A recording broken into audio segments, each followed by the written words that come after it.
ஐயனார் துணையில் அடுத்து என்ன நடக்க போகுதுன்னு வாங்க பார்க்கலாம். கார்த்தியா வீட்டை விட்டு எப்படி போகணும்னு யோசிச்சுக்கிட்டு இருக்காங்க. அந்த நேரம் அவங்க அம்மா வந்து கல்யாண வேலையாக வெளியே கிளம்பிக்கிட்டு இருக்காங்க.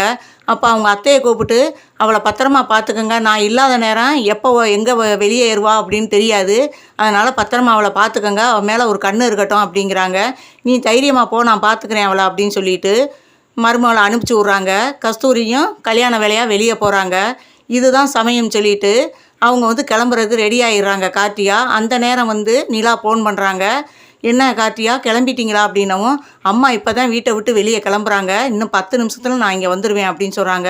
வரையில் சர்டிஃபிகேட்டு, ஆதார் கார்டு எல்லாமே உங்களுக்கு தேவையானதெல்லாம் எடுத்துகிட்டு வாங்கன்னு எல்லா விவரத்தையும் ஃபோனில் சொல்கிறாங்க.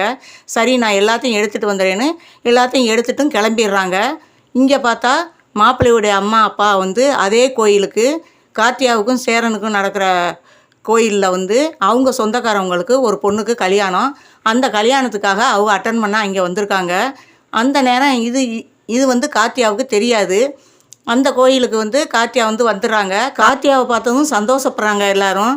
சரி வாங்க, நேரம் போகிறதுக்குள்ளே நம்ம வந்து தாலி கட்டிடலாம் அப்படின்னு சொல்லிட்டு, எல்லாம் எடுத்துகிட்டு வந்துட்டிங்களா அப்படின்னு கேட்குறாங்க. எல்லாமே எடுத்துகிட்டு வந்தாச்சு அப்படின்னு சொல்கிறாங்க. உடனே வந்து சேரனை பார்க்குறாங்க. சேரனை பார்த்ததும் ரொம்ப சந்தோஷம் தாங்க முடியலை அவங்களுக்கு. சரின்ட்டு வேகமாக ஒடியாந்து கையை பிடிச்சிக்கிறாங்க. சரி அப்படின்ட்டு எல்லா ஏற்பாடும் பண்ணி கல்யாணமும் நல்லபடியாக முடியுது. அதே நேரம் வந்து மாப்பிள்ளையுடைய அம்மா அப்பா அந்த கோயிலுக்கு வந்திருக்காங்களா, அவங்க பார்த்துடுறாங்க. வேறொரு பையனோட கல்யாணம் பண்ணுறத பார்த்துட்டு வேகமாக வந்து கோவத்தோடு அங்கே வர்றாங்க. என்னம்மா, என் பையனுக்கு பேசி முடித்த பொண்ணு நீ, எப்படி நீ இன்னொருத்தனுக்கு தாலி கழுத்தை நீட்டலாம், இது உங்கள் வீட்டுக்கு தெரியுமா அப்படின்னு அவர் கேட்குறாரு. இல்லை எங்களுக்கு தெரியாது, ஏன்னா வந்து நான் ஏற்கனவே வந்து இவரை விரும்புகிறது வீட்டுக்கு தெரியும், அதை மீறி தான், அதை மறைச்சி தான் உங்கள் மகனுக்கு வந்து என்னை பேசி முடிச்சிருக்காங்க அப்படின்னவும், ஏம்மா இதை வந்து நீ எப்பயாவது ஒரு தடவையாவது எனக்கு ஃபோன் பண்ணி சொல்லியிருக்கலாம்ல, நான் இவ்வளோ ஏற்பாடும் பண்ணியிருக்க மாட்டேன்ல அப்படிங்கிறாங்க. அப்போ வந்து நிலா சொல்கிறாங்க, இல்லை ஏற்கனவே அவங்க எவ்வளவோ சொல்லி பார்த்தாங்க, அவங்க கேட்கல, அதனால தான் அந்த பொண்ணு வேறு வழி இல்லாமல் வந்து இப்போ வந்து தெரியாமல் வந்து தாலி கட்டுற மாதிரி ஆயிடுச்சு அப்படிங்கிறாங்க. இது உங்கள் அம்மா அப்பாவுக்கு இப்போ தெரியுமா அப்படின்னவும், தெரியாது அப்படின்னு சொல்லவும், உடனே மாப்பிள்ளையுடைய அப்பா கோவப்படுறாரு.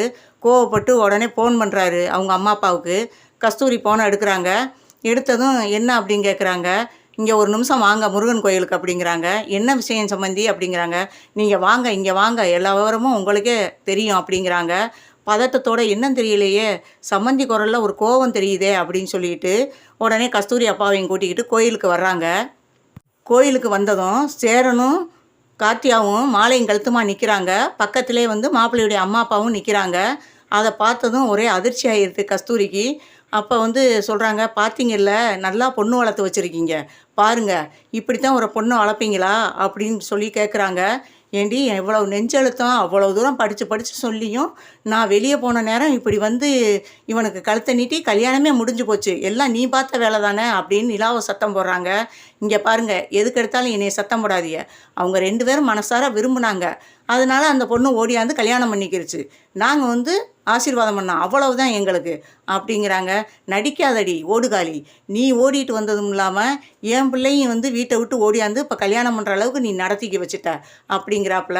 அந்த நேரம் கார்த்தியா வந்துடுறாங்க. இங்கே இருங்க, அவங்கள பற்றி ஏதாவது இனிமேல் தப்பாக பேசுனீங்க, உங்களுக்கு நல்ல மரியாதை இல்லை, எனக்கு பிடிச்சிருந்துச்சு, சேரன் மாமாவை நான் விரும்புகிறது உங்களுக்கு நல்லாவே தெரியும், தெரிஞ்சிருந்தும் என்னை கட்டாயப்படுத்தி இவங்க மகனுக்கு கல்யாணம் பண்ண பார்த்தீங்க, எனக்கு பிடிக்கல, எவ்வளவோ சொல்லி பார்த்தேன் கேட்கல, அதனால நான் வந்து அவரை கல்யாணம் பண்ணிக்கிட்டேன், இப்போ என்ன செய்யணுங்கிறீங்க அப்படின்னவும், என் பெத்த வகுறு பற்றிக்கிட்டு எரியுதுடி, நீ நல்லா இருக்க முடியுமா, என் வகுரை எரிய விட்டு இப்படி வந்துட்டேடி, உன்னை நம்பி இருந்தனேடி அப்படின்னு சொல்லி கத்துறாங்க கஸ்தூரி. அந்த நேரம் மாப்பிள்ளையுடைய அம்மா அப்பா, நல்ல வேலை கல்யாணம் பண்ணுறதுக்கு முன்னாடியாவது இந்த உண்மை தெரிஞ்சிச்சே, இல்லைன்னா என் மகனுடைய வாழ்க்கையே நாசமாக போயிருக்கும், போதும் உங்களை நம்பினதுக்கு அப்படின்னு சொல்லிட்டு அவங்க கோபமாக போயிடுறாங்க. இங்கே பார்த்தா கஸ்தூரி, ஒழுங்காக மரியாதையாக வீட்டுக்கு வந்துரு அப்படிங்கிறாங்க. அதெல்லாம் வர முடியாது, நான் மேஜர், அவரும் மேஜர், 2 பேருமே மேஜர், எங்களை வந்து நீங்கள் எதுவுமே பண்ண முடியாது, ஒழுங்காக இந்த இடத்த விட்டு நீங்கள் போயிருங்க, உங்களுக்கும் எனக்கும் எந்த சம்மந்தமும் இல்லை அப்படின்னு கார்த்தியா கத்துறாங்க. கார்த்தியாவா இப்படி பேசுறது அப்படின்ட்டு பல்லவன், பாண்டியன், சோழன் 3 பேருமே அதிர்ச்சியாக பார்க்குறாங்க. அதுக்கப்புறம் சொன்னாங்க, இனிமேல் நல்லதோ கெட்டதோ இனிமேல் அவரோட தான் என்னுடைய வாழ்க்கை, இனிமேல் இதை பற்றி கேட்கவோ பேசவோ உங்களுக்கு எந்த ரைட்ஸும் கிடையாது அப்படிங்கிறாங்க. நீ நல்லாவே இருக்க மாட்டடி அப்படின்னு சொல்லிட்டு திட்டிட்டு அந்த இடத்த விட்டு போகிறாங்க. கோவமாக அவங்க அம்மா அப்பாவும் திட்டிட்டு போகிறாங்க. என்ன நடக்குதுன்னு பொறுத்திருந்து பார்ப்போம்.